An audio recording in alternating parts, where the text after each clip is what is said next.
धन धन chief minister Omar Abdullah, धन तेरी सरकार जी, धन धन चीफ मिनिस्टर उमर अब्दुल्ला, धन तेरी सरकार जी।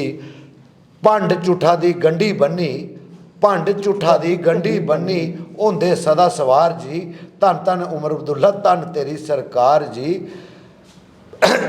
12 मुफ्त सिलेंडर देने, 12 मुफ्त सिलेंडर देने, बिजली बेशुमार जी, 12 मुफ्त सिलेंडर देने, बिजली बेशुमार जी। पढ़े लिखे की मिलग नौकरी, सब लाने कारोबार जी, इन्हें गरीबी दूर है करनी, इन्हें गरीबी दूर है करनी, करना बेड़ा पार जी। धन धन चीफ मिनिस्टर उमर अब्दुल्ला, धन तेरी सरकार जी। अपनी पेंशन दूनी कीती, अपनी पेंशन दूनी कीती, भुख गरीबी छाई है, डेली बेजर खजल होआ दे, शर्म बिंद नहीं आई है। झूठी खीर पकानी छोड़ो, झूठी खीर पकानी छोड़ो, छोड़ो कोल करार जी। धन धन उमर अब्दुल्ला, धन तेरी सरकार जी। जम्मू कश्मीर में चुनाव हो रहे हैं 2 असेंबली क्षेत्रों में, एक है बडगाम और दूसरा है नगरोटा, लेकिन दोनों जगहों पर चुनाव जो है 2 बड़ी पार्टियों का भविष्य तय करेगी। जम्मू संभाग में बात किया जाए तो क्या भारतीय जनता पार्टी की पकड़ कमजोर हो गई है? क्या वाकई भारतीय जनता पार्टी के खिलाफ एंटी इनकम्बेंसी ने जोर पकड़ लिया है? और दूसरी तरफ घाटी में इस बात का पता चलेगा कि क्या आगा सैयद रूहुल्लाह ने जो बगावत नेशनल कॉन्फ्रेंस के खिलाफ लगभग उसका ऐलान कर दिया है, क्या वाकई उस बगावत में दम है? और क्या वाकई नेशनल कॉन्फ्रेंस ने जो वादे लोगों से किए थे और अब तमाम वादों से इधर उधर होने के बाद, साल के बाद, 5 साल बाद हमारा रिपोर्ट कार्ड पूछेगा, ये कहानी जो वो सुना रहे हैं, क्या उसका नतीजा ये निकलेगा कि बडगाम में पीडीपी कोई खेला करेगी? हालांकि इस समय पीडीपी के हमारे साथ कोई नेता नहीं, लेकिन मेरे साथ में भारतीय जनता पार्टी के प्रवक्ता और एक समय वरिष्ठ पत्रकार जोरावर सिंह जब्बार। इस गमछे में, इस रंग में कैसा महसूस हो रहा है? बहुत अच्छा महसूस हो रहा है। और इस गमछे में, ये गमछा नहीं, ये एक परिवार का प्रतीक है और इसको पहनने से लगता है कि परिवार में कितनी यूनिटी है, कितनी ताकत है। और ये एक ऐसा परिवार है जो जात पात और बिरादरी से मैं लगता है कि उठ के आज पिछले 40 वर्षों की मेहनत भारतीय जनता पार्टी के कार्यकर्ताओं से पूरे विश्व का सबसे बड़ा परिवार भारतीय जनता पार्टी। मुझे ये बताइए कि पत्रकार से एक पार्टी के प्रवक्ता का सफ़र, ये बड़ा मुश्किल काम होता है, क्योंकि पत्रकार तबीयतन बागी होता है। उसके लिए किसी संगठन में रहना, संगठन के उन मापदंडों के मुताबिक चलना, संगठन के कानूनों का पालन करना मुश्किल काम है। जिस नेता को कल आप उधेड़ देते थे सवाल पूछ के, आज उसी नेता की दिन में 10 बार सुननी है।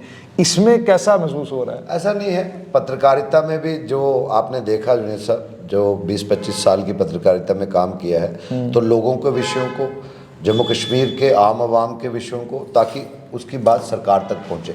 और मैं समझता हूं कि भारतीय जनता पार्टी का भी यही एक परम लक्ष्य है कि आम जनमानस को हम किस तरह से न्याय दिलवा सके, आम जनमानस की किस तरीके से सुख सुविधाओं को और उसमें कोई इजाफा कर सके, ताकि पूरे हिंदुस्तानी, हर भारतीयवासी जो है वो आराम की, सुख चैन की ज़िंदगी जिए। मुझे लगता है कि ये एक कॉमन पॉइंट मेरी पत्रकारिता की सोच में और भारतीय जनता पार्टी का तो ओवरऑल सोच ही यही है। तो मुझे कोई ख़ास इससे फ़र्क नहीं पड़ा। मैं उसके बाद आऊँगा आपका कार्यक्षेत्र नगरोटा।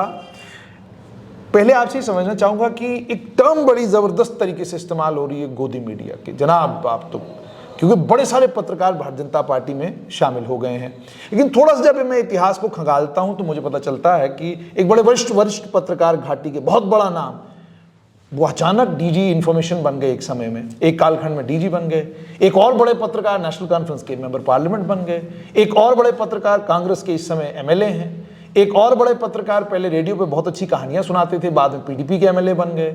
इसी तरीके से कई ऐसे मिसालें मिलती हैं। कुछ, मुझे लगता है मैंने गिनती जो की है, कुछ 40 पत्रकार ऐसे हैं इतिहास से जो थे तो पत्रकार, लेकिन बाद में अलग अलग दलों में गए, मंत्री भी रहे, एमपी भी बने, सब कुछ हुआ, उनकी विश्वसनीयता बनी हुई है। लेकिन इस कालखंड में जो कोई भारतीय जनता पार्टी को ज्वाइन करता है, या कोई सच्ची और थोड़ी कड़वी बात करता है, ये तो गोदी मीडिया है, ये इसको कैसे देखते हैं आप भी अब गोदी में चले गए? देखिए, बात यह है, कोई कैसा कहता है उससे कोई फर्क नहीं पड़ता है। बात यह है कि लोग सब जानते हैं, सब देखते हैं।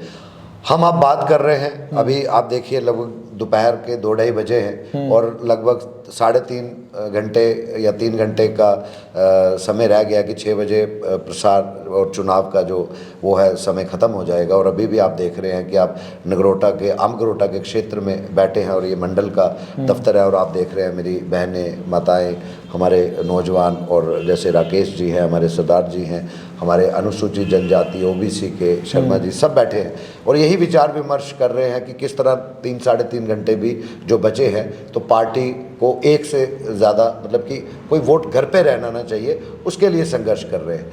रही बात, जैसे आपने कहा, ये आज से नहीं, जब से मैं समझता हूँ कि सोशल मीडिया, IT वर्ल्ड में जो नई डेवलपमेंट्स हुई हैं, X आया, ट्विटर था वो पहले, इंस्टा है, फेसबुक है, पोर्टल्स है, तो जितना मर्जी कोई नैरेटिव को, एक कहते हैं ना कि जो आदरणीय प्रधानमंत्री मोदी जी के समय पे 2013-14 से जो लहर शुरू हुई बदलाव की और लोगों में जो उम्मीद थी उस बदलाव को होगा, वो मोदी जी ने पिछले 11 साल के कालखंड में दिखाया है। सिर्फ एक पर्टिकुलर कम्युनिटी को नहीं, एक पर्टिकुलर ज़ात को नहीं, पूरे भारतवासियों के लिए करके दिखाया है। और मैं समझता हूँ कि ओपोजिशन के पास अब कोई मुद्दा नहीं है। अब ओपोजिशन को ले जाके जब आप जैसे वरिष्ठ पत्रकार या और जो हमारे भाई या बहनें जिन्होंने पत्रकारिता में अपना काम कर रहे हैं, जब वो उनसे कटाक्ष करते हैं, पूछते हैं, कांग्रेस से पूछते हैं या कांग्रेस के साथ इंडी ब्लॉक में छोटे मोटे दल जो है रीजनल लेवल के, उनको पूछते हैं जनाब आप बताइए ये चीज़ें हो रही हैं, तो बजाय इसके कि वो जुनेद हाशमी को अप्रिशिएट करें, वो कहते हैं कि ये गोदी मीडिया है। इससे कोई फ़र्क नहीं पड़ता है, दुनिया देखती है, दुनिया देख रही है। दुनिया ने भारतवर्ष में तीसरी बार जब बने हैं तो उन्होंने वो रिकॉर्ड भी आदरणीय प्रधानमंत्री नरेंद्र भाई मोदी जी ने तोड़ा है, जब किसी समय में कांग्रेस सोचती थी ये टूट ही नहीं सकता। ये भारत की एक एक महिला, एक एक बच्चे, एक एक नौजवान, एक एक बुजुर्ग जो सोच रखता है कि भारत जो है एक वक्त आने पे जो है वो विश्व गुरु बनेगा, ये भारतवासियों की सोच को आगे लेके जा रहे हैं। तो अगर वो कोई कहते हैं तो हमें कोई फ़र्क नहीं पड़ता, हम लोगों के लिए हमेशा तत्पर और तैयार है। अब बात करते हैं नगरोटा असेंबली क्षेत्र की। नंदकिशोर जी को कैसे मनाया आपने? क्या पहले दिन तो बड़े जज्बातों में थे, वो उनके कार्यकर्ता भी ज़बरदस्त आपसे नाराज़ थे और उनके कार्यकर्ता तो कह रहे थे जनाब ये तो आपने बहुत ज़बरदस्त ज्यादती उनके साथ की, लेकिन अब आपके स्टेज पे भी देख रहे हैं। नंदकिशोर जी नाराज़ कब थे? नंदकिशोर, ठीक है, इसमें कोई दो राय नहीं, हर किसी की एस्पिरेशन से वो रहती है, लेकिन नंदकिशोर जी हमारे बड़े भाई और बहुत ही वरिष्ठ, मैं समझता हूँ कि ज्येष्ठ श्रेष्ठ नेताओं में आते हैं। मैं तो ये कहूँगा, आपने देखा होगा कल ही डॉक्टर जितेंद्र सिंह आदरणीय जो हमारे उधमपुर इसके कठुआ के मेंबर पार्लियामेंट है और प्रधानमंत्री कार्यालय में मंत्री हैं, उन्होंने भी यही बात कही कि एक समय था कि भारतीय जनता पार्टी की तरफ कोई नहीं आता था तो चंद लोग थे, जो वही लोग जिसमें डॉक्टर साहब भी थे या वो थे, उन्होंने खुद कहा कि दरियाँ भी वही बिछाते थे, दरियाँ भी वही उठाते थे, घर से खाना खा के आते थे, घर में जाके खाना खाते थे। तो नंदकिशोर जी उनमें से एक थे। तो बात बनाने की थी ही नहीं, बात मनाने की थी नहीं। आपने कब देखा कि नंदकिशोर जी ने कैसा कोई बर्ताव किया? उनकी सेहत भी खराब हुई। कल भी हम सब इकट्ठे थे, जितने पार्टी के लीडर हैं वो कंधे से कंधा मिलाकर बात कर रहे थे। कुछ लोगों ने जो हमारे राइवल्स हैं, जिनको हार सीधी दिख रही है, जो 14 तारीख को आप खुद ही रिपोर्ट करेंगे, उनको कहीं ना कहीं लगा, वो उन्होंने ऐसे शगुफे छोड़ना शुरू कर दिए, र्यूमर्स, अफवाहें चलाना शुरू कर दी। तो मुझे लगता है कि इससे चला नहीं। और जब नंदकिशोर जी सेहत से थोड़ा ठीक हुए, सामने आए, उन्होंने यलगार भरी, उन्होंने ललकार भरी, तो मुझे लगता है कि उनकी यलगार और ललकार ने बता दिया कि यहाँ पे कोई ऐसी बात नहीं है, कोई रूठा नहीं है। वो सबसे आगे होके जो है भारतीय जनता पार्टी की प्रत्याशी के साथ कंधे से कंधा मिला के जो है एक एक घर से वोट मांग रही है। जिस समय आपका ये चुनाव अभियान शुरू हुआ तो उसी समय मैंने इस नगरोटा कॉन्स्टिट्यूंसी को लेकर जब बात करी थी और मैंने कहा था कि पार्टी में नंदकिशोर जो पार्टी के नेता हैं नाराज़ चल रहे हैं, कार्यकर्ताओं के साथ उनका एक वीडियो भी वायरल हुआ है, वो सारी चीज़ें मैंने कही, लेकिन साथ में मैंने ये भी कहा था कि दिल्ली से टेलीफोन आ जाएगा, फ़ोन पे बात हो जाएगी और उनको समझाया जाएगा कि भाई आप अनुशासित पार्टी के कार्यकर्ता हैं तो साथ मिलकर चलिए। तो दिल्ली से भी कोई फ़ोन कॉल शोन कॉल? ऐसा कुछ नहीं था, ज़रूरत ही नहीं थी, क्योंकि नंद किशोर जी अपने आप में एक तजुर्बाकार लीडर है, हम तो कुछ भी नहीं है।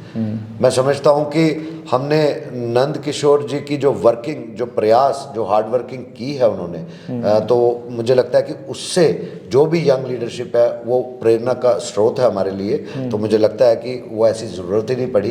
परिवार है, बहुत बड़ा परिवार है जुनैद साहब, आपने खुद कई बार ये रिपोर्ट किया है और जग जाहिर है। तो परिवार में अगर 4 भाई हैं तो कई बार बातचीत होती है, लेकिन इससे परिवार, अगर आप कहें कल को परिवार पे जब बात आती है वो परिवार इकट्ठा हो जाता है। आज उसी जंग में परिवार इकट्ठा है और आप देखेंगे परसों पोलिंग के बाद ही आपको आइडिया हो जाएगा, और आप विशेषज्ञ हैं और पॉलिटिकल एनालिस्ट हैं, आप खुद ही आंकड़े बता देंगे कि सिर्फ एक ही है भारतीय जनता पार्टी, भारतीय जनता पार्टी और भारतीय जनता पार्टी। बाकियों की जमानतें आप देखिए, और 3 घंटे रह गए प्रचार। अच्छा, नेशनल कॉन्फ्रेंस के साथ क्या साठगांठ है? कुछ तो कोई साठगांठ नहीं। नेशनल बड़ी कॉन्फ्रेंस अंडरस्टैंडिंग है। नेशनल कॉन्फ्रेंस, पावर मंत्री खुद मुख्यमंत्री, वो क्या कहते हैं, स्टेज पे खड़े हैं, तारें कट जाती हैं। और पहली बार मैंने देखा कि मुख्यमंत्री उमर अब्दुल्ला अपने स्वर्गीय दोस्त देवेंद्र सिंह राणा की कॉन्स्टिट्यूंसी में हैं और उनकी सुपुत्री के बारे में पता है उनको कि कौन चुनाव लड़ रहा है। उन्होंने जो थोड़ा छोटा सा भाषण दिया, वो भी उनके चेहरे से लग रहा था देना नहीं चाहते थे, लेकिन चलो जो छोटा सा भाषण उन्होंने दिया उसमें उन्होंने क्या कहा, 2 लाइनें मैं आपको सुनाता हूँ। एक, उन्होंने कहा कि आपके पास 2 उम्मीदवार हैं, एक को आप चुनाव जितवाएंगे तो वो सरकार में रह के आपकी सेवा करेंगी, और अगर आप किसी और को जितवाते हैं तो वो सरकार के बाहर रह के आपकी खिदमत करेंगी। अब देखिए, हर्षदेव के बारे में कह नहीं सकते, वो उसका कारण ये कि हर्षदेव अगर चुनाव में जीतते हैं तो सरकार का हिस्सा हो जाएंगे, जाहिर सी बात है, वो तो सरकार को समर्थन देंगे। उसके बाद इंडिपेंडेंट अनिल शर्मा है। उसके बाद तीसरे प्रत्याशी आम आदमी पार्टी के हैं। आम आदमी पार्टी ने समर्थन दिया था, उनके अध्यक्ष ने समर्थन वापस लिया है, लेकिन पार्टी ने नेशनल लेवल पर उनसे समर्थन कोई वापस लिया नहीं। तो बचा कौन जो सरकार के बाहर रहकर काम करेगा? ये सवाल आपको उमर अब्दुल्ला साहब से पूछना प्रवक्ता चाहिए। के तौर पर आप, मैं वही कह रहा हूँ, प्रवक्ता के तौर पर खुशी है आपको इस बात की? कहूँगा कि ये सवाल आपको माननीय मुख्यमंत्री उमर अब्दुल्ला साहब के साथ करना चाहिए। और मैं ये कहूँगा, जैसे आपने कहा कि पावर मंत्री हैं, तो क्या वजह रहेगी पावर मंत्री जब कहते हैं आपने कटवाई तारें, पोर्टफोलियो हम में अगर वो हो तो हम सरकार में होते। देखिए, ये लोगों को बहलाना और गलत दिशा में देना, बहलाया तो बिल्कुल वो मिसलीड कर रहे हैं। 1 साल की लोग उनसे रिपोर्ट कार्ड मांग रहे हैं जनाब। जैसे आपने शुरू में ही कहा, anti incumbency against national conference, मानते हैं कि अगेंस्ट नेशनल कॉन्फ्रेंस है। जो सरकार 1 साल में कुछ नहीं दे पाई और उनके कैंडिडेट खड़े हैं, उन्होंने कोशिश कर ली कि भारतीय जनता पार्टी की जो सीट राज्यसभा में, जो हमारे जम्मू कश्मीर के अध्यक्ष और जोरावर ये तो मानिए, जोरावर जी ये तो मानिए, देखिए जिन शब्दों का चयन मुख्यमंत्री ने अपनी, मैंने वो देखा नहीं, सच में बताऊं, मैंने वो देखा नहीं, लेकिन वो क्या भाषा बोलते हैं क्या नहीं। नेशनल कॉन्फ्रेंस, एक रैली, नेशनल कॉन्फ्रेंस, केवल एक रैली नहीं, ऐसा नहीं है, केवल एक रैली। अभी आप यहाँ बैठे हैं, 1 घंटा पहले यहाँ से 1 किलोमीटर दूर पे डिप्टी चीफ मिनिस्टर, उनके साथ चीफ मिनिस्टर की बात कर रहा हूं। अब चीफ मिनिस्टर को पूछिए ना, वो उनके कैंडिडेट पूछे, हम बात अपने प्रत्याशी, अपने पार्टी की बात करेंगे, दोस्ती है, वो क्या कर रहे हैं हमें कोई लेना देना नहीं है। ऐसे मिले, कोई सलाम करे, सलाम का जवाब, आदाब का जवाब नमस्कार से जरूर। अच्छा, ये भी आरोप लग रहा है देना चाहिए, लेकिन बात यहाँ इलेक्शन की है, ये चुनावी मैदान है। उमर अब्दुल्ला या नेशनल कॉन्फ्रेंस कोशिश कर रहे हैं, हमारे माननीय leader of the opposition Shri Sunil Sharma ji ने भी ये बात कही, हमें ज़रूरत नहीं है, आप अपना रिपोर्ट कार्ड दीजिए, हम लोगों के लिए हैं, हमें कोई सत्ता की भूख नहीं है। लोगों ने जितना आशीर्वाद दिया है, हम उसमें भी सरकार को मजबूर कर रहे हैं, बार बार याद करा रहे हैं, कहाँ है 12 सिलेंडर, कहाँ है बेशुमार बिजली। अब उनको आंटी याद आ रही है, ये नगरोटा की जनता भी पूछ रही है कि अब उनकी आंटी जी बहुत बड़े अमीर आदमी होंगे, वो तो बिजली का बिल दे सकते हैं, जिनको आपने 200 यूनिट की बात कही थी, चाहे जम्मू के लोग हो चाहे कश्मीर के हो।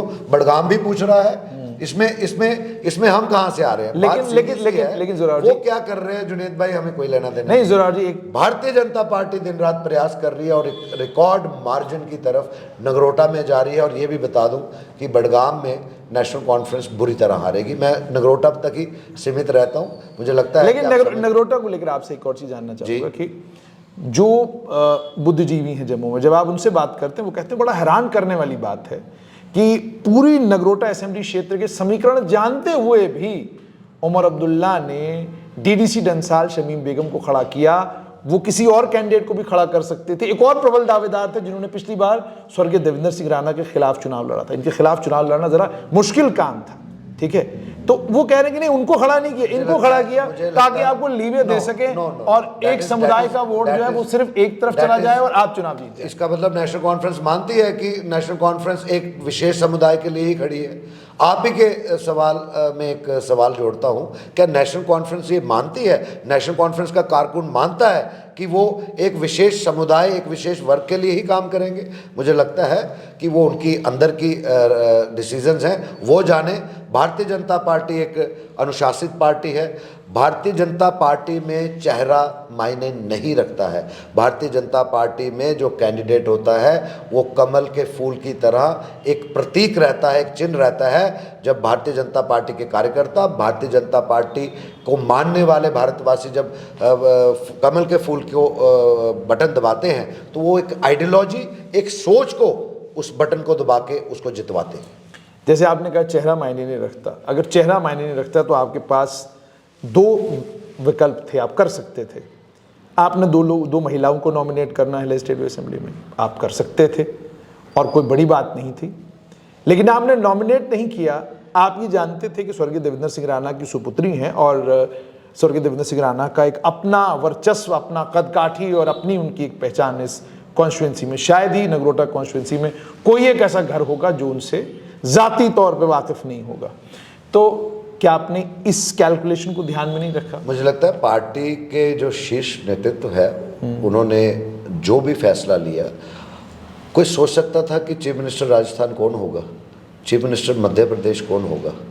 ये पार्टी तय करती है और पार्टी जो तय करती है वो सर्वप्रिय होता है और वो सभी वर्कर्स, सभी नेतागण, ज्येष्ठ श्रेष्ठ जो पार्टी के कार्यकर्ता है उसको वो मानते हैं। ये पार्टी का चयन था। अल्टीमेटली ये चीज़ें, ये सवाल तब थे। अब तो हम ऑलमोस्ट 2 घंटे, मुझे लगता है कि जैसे हम बात कर रहे हैं 2 घंटे रह गए हैं चुनाव प्रसार और प्रचार को ख़त्म होने में। पार्टी ने निर्णय ले लिया, सब कुछ हो गया है और जीत की उमंग लोगों में तरंग और आदरणीय स्वर्गीय देवेंद्र सिंह राणा जी, जैसे आपने खुद कहा, एक ऐसा कल्ट अपना, एक ऐसी पर्सनैलिटी जिन्होंने कभी नहीं पूछा, जब काम करने की बारी आई किसी की ज़ात नहीं पूछी, किसी की बिरादरी नहीं पूछी, किसी का धर्म नहीं पूछा, यहाँ तक नहीं पूछा कि क्या वो नगरोटा के रहने वाले हैं या नहीं हैं। तो मुझे लगता है कि ये एक बड़ा ही एक वो चेहरा कि वो उनको बताने की ज़रूरत नहीं, वो शक्ल देख के बताते थे ये फ़लाने का पोता है, ये फ़लाने का भाई आया है, ये फ़लाने की जो है बेटी आई है। तो ये जो कल्ट था, ये मुझे लगता है कि इसमें आप एक चीज़ और भी देखिए, नगरोटा कॉन्स्टिट्यूंसी में स्वर्गीय देवेंद्र सिंह राणा जी को इस बार जो 12 महीने, लगभग 12 महीने और कुछ दिन या एक हफ्ता जो हुआ, लोगों में बहुत बड़ा सदमा हुआ। एक रिकॉर्ड विक्ट्री जो है जम्मू कश्मीर में अगर मिली तो उन पिछले विधानसभा के इलेक्शंस में वो स्वर्गीय देवेंद्र सिंह राणा जी को दी, लोगों के दिलों में थे। तो मुझे लगता है कि वही उसी रूप को सुश्री देवयानी राणा जी जो भारतीय जनता पार्टी की प्रत्याशी है, उनमें वो लोग, हमारी बहनें, माएँ, बच्चे, यूथ और जो नौजवान हैं और जो बुज़ुर्ग हैं, उनका स्वर्गीय देवेंद्र सिंह राणा जी का स्वरूप देखते हैं और उनकी कार्यशैली 11 महीनों में भी देखी। तो ये सब चीज़ें आप देखेंगे, एक श्रद्धांजलि भी है भारतीय जनता पार्टी। किसको मानते हैं टक्कर में आपके साथ? कोई भी नहीं, आप बताइए, यू कम ऑन, किसी भी लेवल पे आइए। नगरोटा में भारतीय जनता पार्टी का गढ़ है, गढ़ था, गढ़ रहेगा। क्या इसका कारण आपकी जो संगठन की शक्ति है वो है, या स्वर्गीय देवेंद्र सिंह राणा की अपनी छवि? दोनों चीज़ें। संगठन तो अपने आप में एक दिन रात प्रयास करने वाला जो संगठन है वो कभी नहीं रुकता है, वो इलेक्शंस के बाद भी काम करता रहेगा। कुछ लोगों को होता है, कईयों को बहुत मौका मिलना चाहिए चुनाव लड़ने का, कहीं से भी हारे, कहीं से भी बुरी हालत हो तो दिखा तो पहुंच गए। तो कुछ लोगों को ये लगता है कि यही बताना लोगों को कि हमें 30 साल हो गए, ये हो गया। ये चुनावी जुमलों के बाद आपको जुनैद साहब फिर से आइएगा 14 नवंबर के बाद, यहाँ भारतीय जनता पार्टी का संगठन दिखेगा, भारतीय जनता पार्टी का कार्यकर्ता देखेगा और भारतीय जनता पार्टी की जो प्रत्याशी जिसको एमएलए के रूप में हम सब देखेंगे 14 को, वो दिखेगी घर घर, वो दिखेगी गांव गांव, वो दिखेगी पंचायत में, वो दिखेगी हॉस्पिटल्स में अगर ज़रूरत पड़ी। मैं समझता हूँ कि ये छोटी बात नहीं है, इस संगठन का ही एक तरीकाकार है और वो संगठन ही चलता है। ये जो बाकी फसली बटेरे जो चुनावों में उतर रहे हैं वो आप हालत देख लीजिएगा। मुझे लग रहा है कि वो 14 तारीख को 12 बजे के बाद ही काउंटिंग स्टेशन से बाहर आना शुरू हो जाएंगे। अंत में मुझे ये चीज़ बताइएगा कि आपकी पार्टी में कई सारे लोग उस समय आए जिस समय भारतीय जनता पार्टी की जम्मू कश्मीर में सरकार थी, बहुत सारे लोग आए। अब चुनाव का समय है, बहुत सारे लोग अलग अलग स्टेजों पर नजर आ रहे हैं, आपकी पार्टी की अच्छी खासी तारीफ वो कर रहे हैं, अपनी तकरीरों में अच्छा खासा सुना रहे हैं आपको। कई और नेताओं को लेकर समाचार ये आ रहे हैं कि वो जिन दलों से आए थे उन दलों के संपर्क में दोबारा से हो गए हैं और वहां अपनी बेबसी का रोना रोते हैं, कहते हैं कि भाई हमारे हालात खराब हो गए हैं बड़े, हम तो वापस आना चाहते हैं लेकिन करें क्या। मैंने तो मैं आपसे जानना ये चाहता हूं कि इस समय आपकी पार्टी को क्या ये लग रहा है कि जो कार्यकर्ता पार्टी के साथ सालों से जुड़ा हुआ था, जो संगठन से निकल के पार्टी के अंदर आया, वही ठीक था बजाय इसके कि ये जो लोग दाएं बाएं से हमने इकट्ठे करके पार्टी में लाए हैं? भारतीय जनता पार्टी, जैसे मैंने पहले भी कहा, एक आइडियोलॉजिकल उस पर खड़ी है, एक उद्देश्य है, देश सर्वप्रिय है और पार्टी नेक्स्ट और सेल्फ लास्ट है। ये नारा नहीं है, ये जो भी भारतीय जनता पार्टी में बैठा है, एक बूथ प्रेसिडेंट से लेके एक बूथ के मेंबर से लेके टॉप लेवल तक आप देखिए, आदरणीय प्रधानमंत्री भी आज भी परम सेवक अपने आप को मानते हैं, प्रधानमंत्री नहीं मानते हैं। ये भारतीय जनता पार्टी की एक सोच है, एक आइडियोलॉजी है, उसी पे सब चलते हैं। बाकी जो आप कह रहे हैं ये तो मुझे लग रहा है कि मैं पहली बार सुन रहा हूँ, ऐसा कुछ नहीं है। ये वही बात है कि वही मैं फिर उमर अब्दुल्ला की सरकार पे आऊँगा जहाँ से आप ये बातें सुन रहे हैं। मुझे लग रहा है कि तंग पड़ गए हैं उमर अब्दुल्ला साहब कि 1 साल का रिपोर्ट कार्ड जनता ने ना सिर्फ जम्मू से, जैसे वो बात करते हैं कि 29 विधायक जीत के आए, अब 28-29 फिर 14 नवंबर को बन जाएंगे। कश्मीर में भी सवाल उठ रहे हैं, कश्मीर उनके घर में उनके परिवार के, आप दोनों एमपीज़ ने उनको पब्लिकली पूछा है कि जनाब ये काम कहाँ हो रहे हैं, तो उनको कहीं ना कहीं डर बैठ गया है। तो ये पॉलिटिकल स्टंट्स वहीं से उन्हीं घरों से चल के आ रहे हैं। कांग्रेस कहीं दिख नहीं रही है, बनती है कोalition सरकार में हम पार्टनर हैं, बहुत दावे करते हैं बड़े वो, लेकिन लास्ट मौके पे उनको भी पीछे, उनको पूछ कोई नहीं रहा है। तो उमर अब्दुल्ला और नेशनल कॉन्फ्रेंस, ये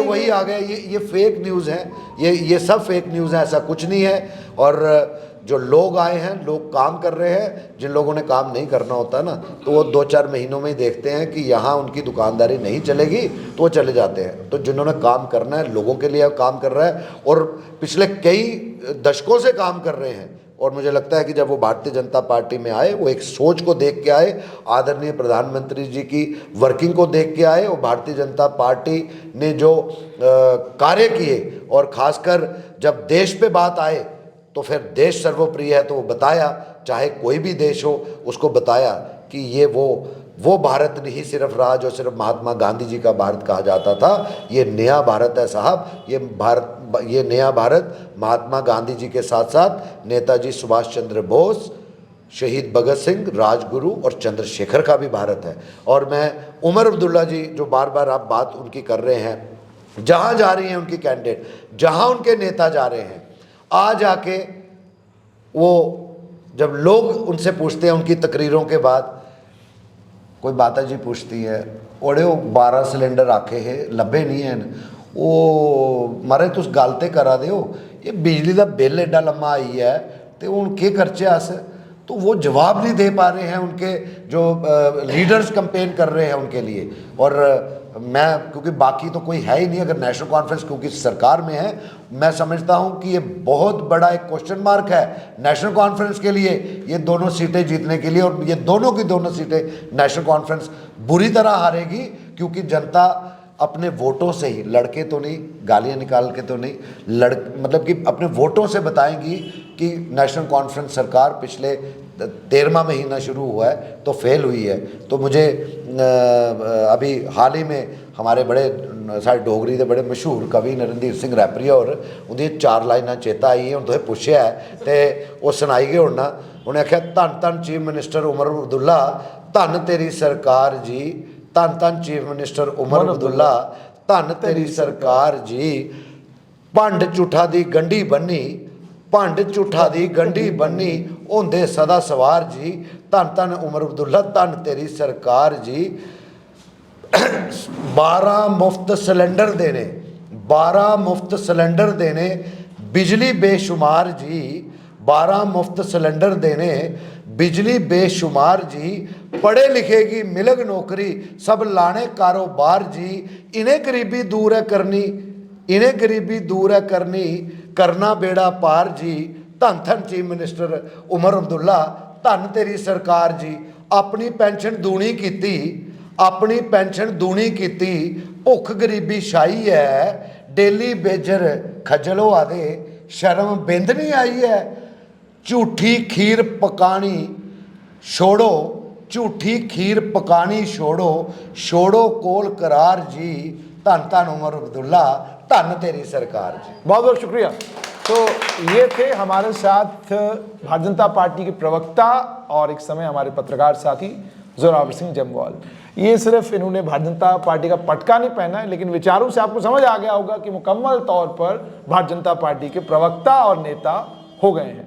हमने इनसे बड़े सीधे सवाल पूछे और सीधे सवालों का इन्होंने बड़ा सीधा जवाब दिया और कहा पार्टी नगरोटा असेंबली क्षेत्र में चुनाव दमदार तरीके से लड़ भी रही है और जीतेगी भी, और पार्टी के अंदर जितने भी नेता हैं सब एकजुट हैं, कोई इधर उधर नहीं गया है। और अंत में उन्होंने ये भी कहा कि जहां तक नेशनल कॉन्फ्रेंस की सरकार और मुख्यमंत्री उमर अब्दुल्ला है, उन पर अब शायरों ने भी शायरी करना शुरू कर दी है और उन्होंने भी पूछना शुरू कर दिया है कि 12 सिलेंडर कहाँ गए, डेली वेजों को पक्का करने वाला बिल कहाँ गया, और अन्य उसके अलावा और भी कई आपने वादे किए थे, वो वादे आपने पूरे क्यों नहीं किए।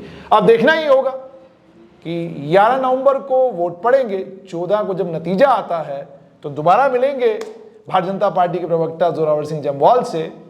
जीत हुई तो भी सवाल पूछेंगे और मान लीजिए नतीजा दूसरी तरफ आ गया तो भी इनसे पूछेंगे। मानना नहीं, मुंह पे कह रहा हूं जुनैद साहब, आप 14 नवंबर को जरूर आइएगा, हम वहीं मिलेंगे और रिकॉर्ड मार्जिन से हमारी छोटी बहन और भारतीय जनता पार्टी की प्रत्याशी सुश्री देवयानी राणा 100% जीतेगी। चलिए, इनको पूरा विश्वास है, देखते हैं कि 14 नवंबर को नतीजे क्या कहते हैं।